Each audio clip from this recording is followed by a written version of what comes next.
let's get into Georgia politics 2022. So, one of the things that we have going on, let's do this in order. We have a governor's race going on out there. And the two people that we have running are Democrat Stacey Abrams and Republican Brian Kemp, who is the incumbent governor of that state. Now, on the Republican side, there was another Republican that ran for governor, very unsuccessful. His name is David Perdue, who was endorsed by Trump, and he easily lost. And the reason why he lost is because he couldn't shut up about the 2020 election. He supported Trump's, and he still does support it, Trump's attempts to overturn the election. He continues to spread the lie that there was voter fraud. Now, I'm pretty sure Brian Kemp initially believed the same thing, but he said, you know what, there's nothing we can do. I mean, yeah, Biden won. The election was in November of 2020. We're in the summer of 2022 now.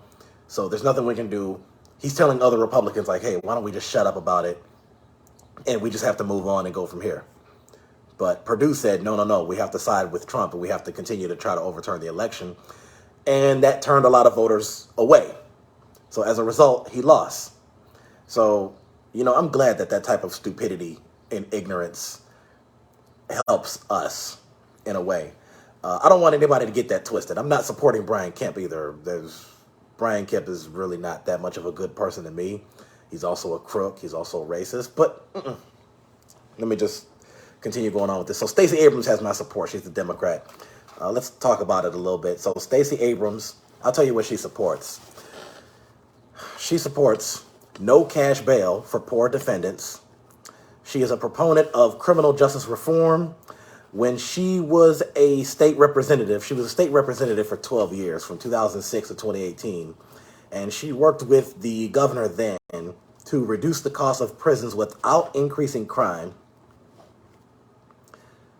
Medicaid expansion is another thing that she strongly supports. While she was a state representative, she helped cancel medical debt for over 68,000 people in Georgia. That's actually a really good move, and that's actually something that I wish more of the party would address more often. I mean, we talk about the cancellation of student debt. Well, there's other forms of debt, too. You have medical debt, auto debt, mortgage debt, credit card debt. And I'm glad that she addressed the medical debt, at least. Also supports voting rights.